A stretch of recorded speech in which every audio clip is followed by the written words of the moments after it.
Մերոնք գետայում կայքի եթերում ես շարունակում եմ։ Մերոնք շարքը բարև ձեզ։ Մեր գործընկերը Fast Bank-ն է, շնորհակալություն Fast Bank-ին։ Էլի եմ։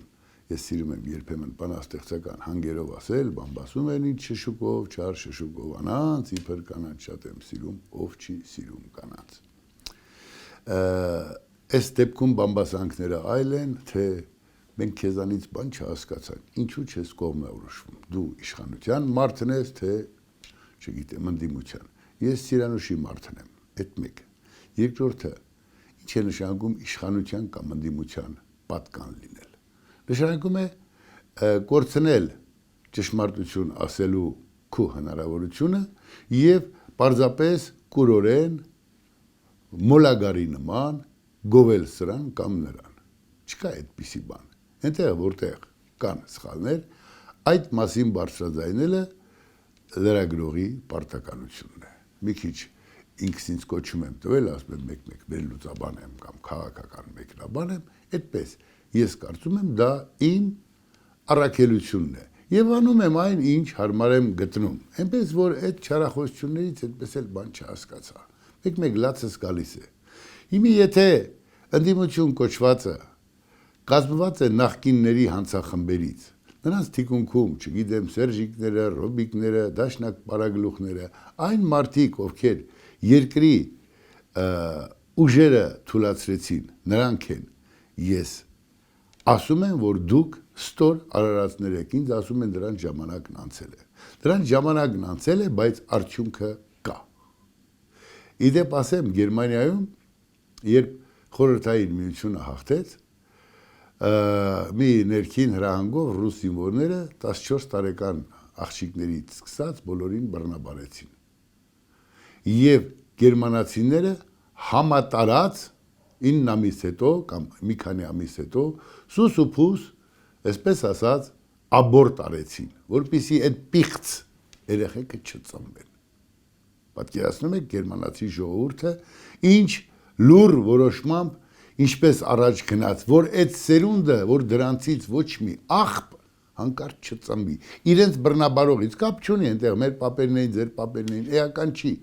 բռնաբարել են։ Հաղթել են եւ կանանց մայրանալու ընդունակ բոլոր աղջիկներին ու կանանց բռնաբարել էին։ Եվ գերմանացի ժողովուրդը պարզապես ազատվեց այդ երեխեքից, մայրերը, կանայք, աչքերը թաց։ Հիմի այմես այդ ստորներից քոչարանասերժական ոհմակից, քանզի նրանք այո բռնաբարել են մեր ձեռքբերումները։ Մեր հավատը, մեր ուժը, մեր եռաբլուրները, մեր պղծել են ամեն ինչ։ Դրա համար ինձ համար այդ մարդիկ եղած չեղած, դրանք ընդդիմություն չեն։ Հին են, նոր են, բայց արդյունքը իրեն զգացնել է տալիս։ Արդյունքը մեր պարտությունն է։ Արդյունքը թե կուզեք, ասենք Նիկոլ Փաշինյանի այս երկրի ղեկավար լինելն է։ Սա պարզից էլ պարզ է։ Եվ որտեղ, որ ես տեսնում եմ, որ ասենք թե Նիկոլ Փաշինյանը անում է էսը, ասում եմ փառք Աստծո, լավ է։ Որտեղ տեսնում եմ պակաս է անում, ասում եմ, ինչն է ձեզ կամ որոշներին խառնում իրար, որ ասում եք վայ, այսքան ասֆալտ փռեց, ջանդամը չփռեց, փողը տվել ենք փռեց։ Լավ է փռեց, նրանք ասֆալտը անունն էին տալիս, ուտում էին, այս մեկն էլ փռում է, լավ է անում։ Բայց միևնույն ժամանակ ասում եմ դպրոցը, որ կառուցում ես հրաշք է։ Քու քաղաքապետ կոչվածը փողոցում թույլ է տվել կամ քու լեզվի տեսության պետ կոչվածը թույլ է տվել սխալ գրել հայերեն ը։ Այդ դպրոցում համար ես կառուցում։ Մեկ էլ մի ոհմակ է հայտնվում։ Հերիք չի զզվեցիք, գնացեք սառը ջուր խմեք։ Գլուխներդ պատին տվեք։ Հիշում եք, հայտնի մի այսպես դպրոցում էր դասագրքերում երկրորդ դասարանի էր, ինչ էր ասում են, ցորեն ցանող ցոլակին դիմեց ինչ որ անցորդքին, ցոլակ հերիք չարչարվես, մի փոր հաց է կճարես, ցոլակն էլ թե կներեք, հացը պետք է նաև ձեզ։ Հիմի այդ կրթությունը այդ ձեր երեխեքին ու թոռներին է անհրաժեշտ։ Շատ կարևոր է, ինձ համար ինչ տարբերություն։ Ես կարող եմ ձայնս կտրել, բայց ինքս ինձ ոնց ապուշի տեղ դնեմ։ Ինչպես կարելի է թույլ տալ դա։ Այդ Նիկոլ Փաշինյանը, Տիգրան Ավինյանը, չգիտեմ մյուսները, բանը այսպես ասած պրինցիպ են ընկել, սկզբունք ունե։ Սկզբունք ունենային փողոցում տգիտությունը չէր գրվի։ Հիմա սկզբունք ունեն, որ չեն անում, ես էլ ասում եմ, դա հանցանք է, դա պղծել է հայոց լեզուն։ Ինչը դուրեկան չէ։ Լավ են արել, թող գնան Մաշտոցի գլխին էլ միզեն արձանի ու լավ կանեն։ Գնան Գերեզմանում միզեն, եթե մեր համար օրինաչափ է։ Այսինքն դպրոցը կառուցում ես, ուսուցչուհի դասավանդում է մի բան, դու ստանում ես մի ուրիշ բան, բայց չասեմ։ Կանք հաջորդին։ Ասում է կրթությունը մոդայիկ է։ Ստի թե կրթությունը մոդայիկ է։ Ասենք մարդը կարող է մի հիմար բան ասել, կամ միտեղ սխալվել, լավ ավելի մեղմ արտահայտվեմ։ Հետո ինչ։ Հաջորդ պահին սխալն ուղղելը եւս պատվի խնդիր է։ Բայց այդ պատիվը կարծես թե Նիկոլ Փաշինյանն ու, չգիտեմ, Ավինյան Տիկոններն ու մյուսները չունեն։ Նաեւ չունեն այն մարդիկ, ովքեր գնում են այդ հավաքներին եւ չեն ասում, եւ չեն շշնջում են լեզվաբանները, պատմաբանները, մարդիկ, ովքեր կիրթ են, պատերի տակ խոսելու փոխարեն պետք է ասել ցավը տանեմ չի լինում, կրթությունը նորաձև չի կարող լինել։ Հանեք այդ էշությունը։ Մոռացեք այդ բառը։ Ուղղակի էլ մի արտաբերեք, շարունակեք այլ լեզվով։ Այդ չեն ասում, ես բարձրաձայնում եմ, քանզի դա թույլատրում է մեր զգացողությունը։ Այսինքն մեկը մի հիմար բան է ասել, այդ հիմար բանով շարունակելու ենք ապրել։ Դրա լավը ո՞րն է։ Դրա հակաիշխանականը ո՞րն է, ասեք ինձ, ես հասկանամ։ Շատ չեն խոսում բանակի մասին եւ ճիշտ են անում։ Ասում են զենքեր են կառնում, ճիշտ են անում։ Արտադրություն ունենք, չգիտեմ, փոքրիկ թրջող անօթաչունների, ովքեր ինչը կարող է մեզ, այսպես ասած, պաշտպանություն անցանալ, ճիշտ են անում։ Այս մասին խոսելը կոպեկ չարժե։ Սա անելու գործ է։ Բայց մյուս կողմից, ասենք Ծառուկյան Գագիկին, որպեսզի ինքը լռի, որպեսզի չմտնի քաղաքականություն, ասում են Քրիստոսի արձանը, բայց դա մշակութային բանն է, էլի ոչ թե Քրիստոսի արձանն է։ Լռությունը գին արժե։ Ես ասում եմ, սա պարկես չէ։ Դուք ձեր գործը, Գագիկ Ծառուկյանի դեմ ոչինչ չունեմ, ավելին, երբ որ Սերժի ոհմակները, մենթերը, 7-ի մենթեր էին, ինչ են այդ լակոտ լուկուտները դիմակներով հարձակվեցին, ինձ հիվանդանոցի դուռը հասցրեցին,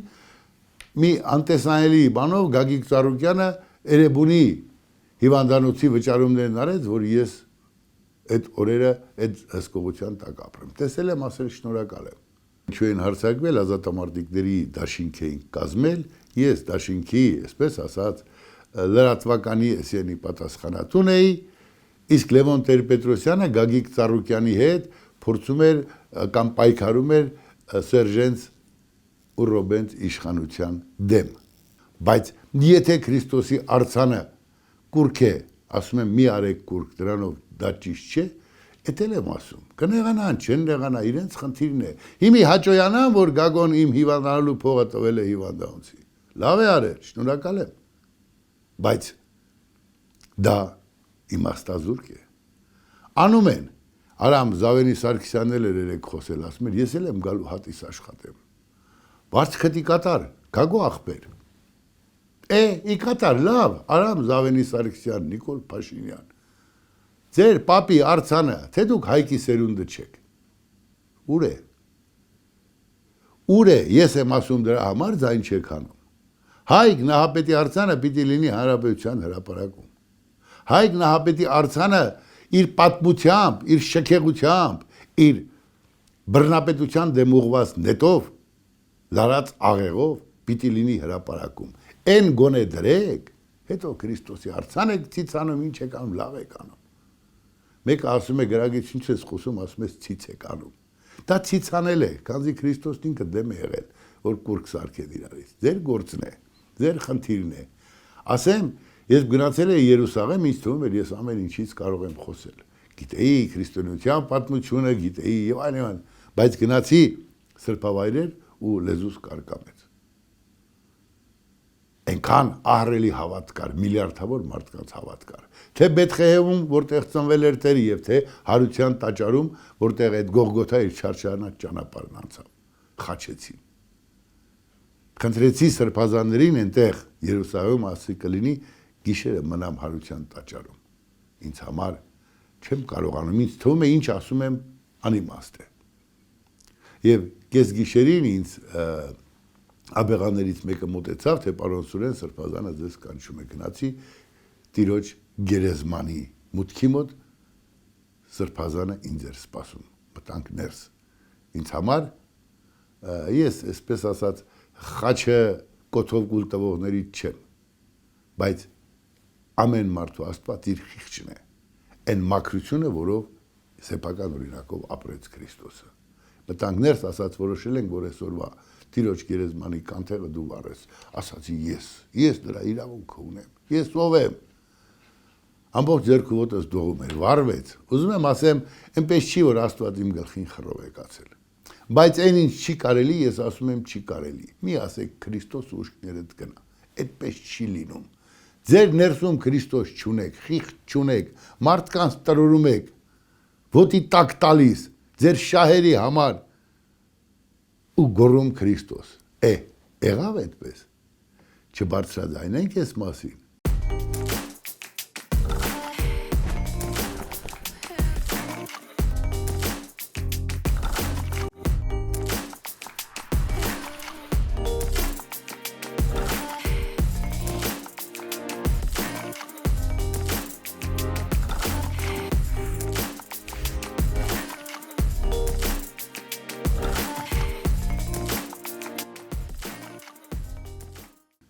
Կանք իշխանություն տերտերներ կրվին։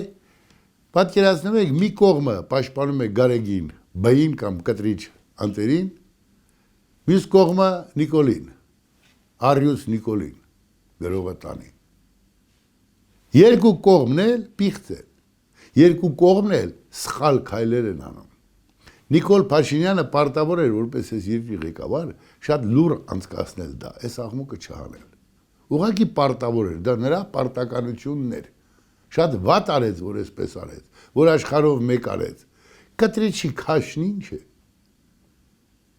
1000 կոմպրոմատ ունեք, այն մնացածներին, որ բերել եք։ Ընդամենը միտեղ նստացնում եք, երկու հատ սիլլա եք տալիս, որը ժողովուրդը չտեսներ։ Քացուտակ եք գցում ու ասում եք դավայ լստեից, համբալներ։ Հենց այդպես։ Սա ժողովրդավարություն չի, թքել մարդկանց հոգու մեջ։ Ընդդիմություն կոչվածը, չգիտեմ, հակը, էսը, այնը, աման ասում է, այս կտրիչը մեր սուրբն է, պատկերացնում եք, հակը ասում է կտրիչը սուրբն է։ Երբ իրենց իրավաբանը Խապեբա Խարդախ է, հակի իրավաբանը, անուն չեմ էլ տալիս է դողորվելու։ Եվ այս կողմից հիմա հավաքել են բոլոր այն եկեղեցականներին, ովքեր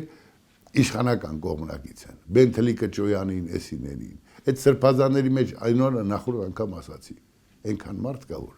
100 անգամ պղծել է։ Հիմա ինչ ես չասեմ, որ սա պարկես չի,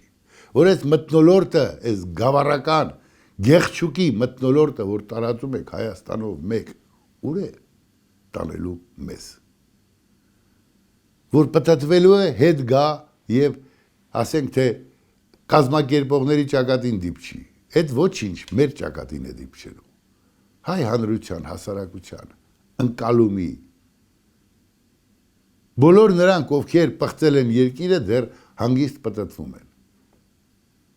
փողեր են տալիս, կայքեր են պահում, չգիտեմ ինչ են անում, պետք է այս ամենը մեկը ասի, թե չասի, թե չեք ուզում, որ այդպես լինի։ Եվ այսպես Նիկոլ Փաշինյանը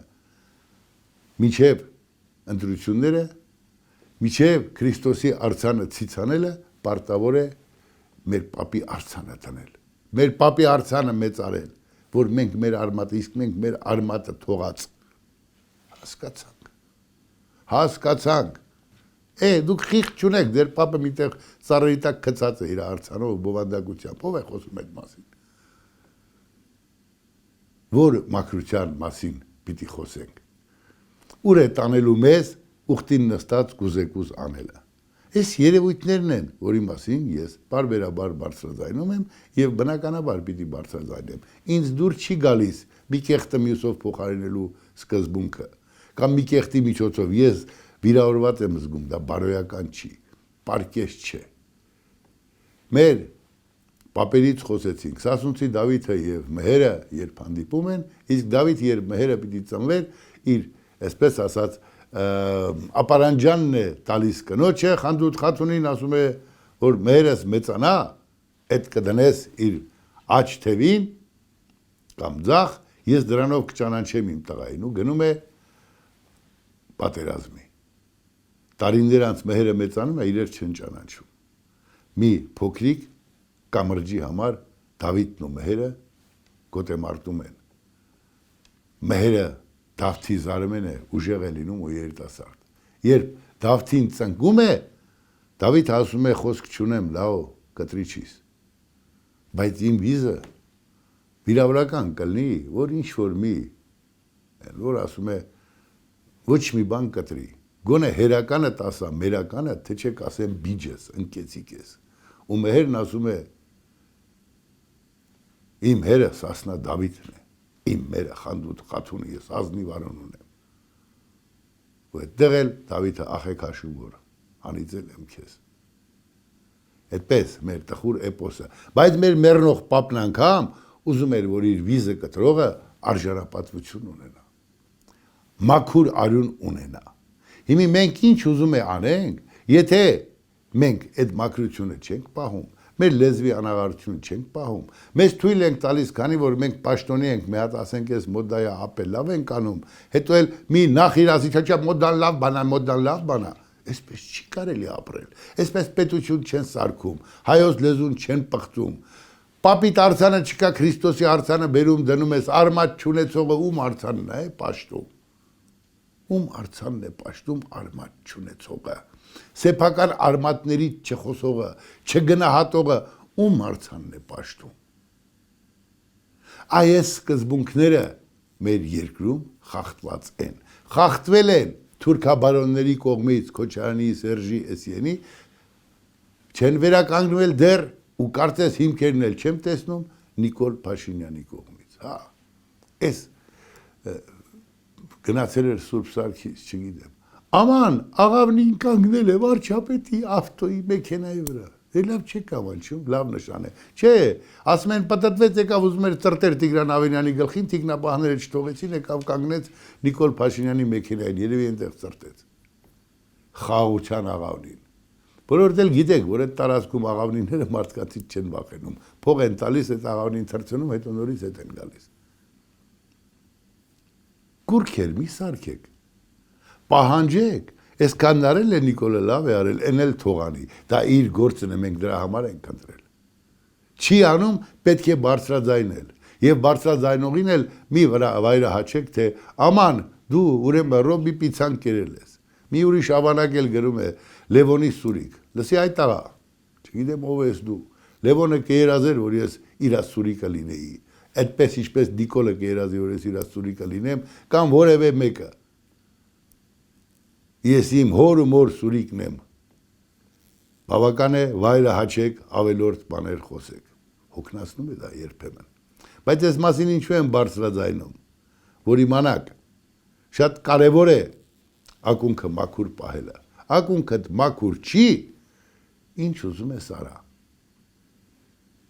Այն հայտնի անեկդոտն էլ ձեզ էլի հիշեցնեմ, հա, որ մեկը շատ ակտիվ ապրած կյանքով է լինում,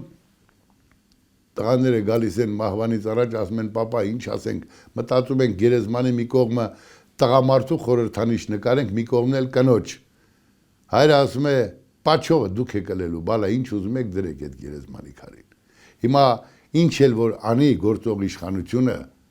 պաչողը ինքն է լինելու, որտեղ սխալվեց Նիկոլը, պատասխանը ինքն է տալու։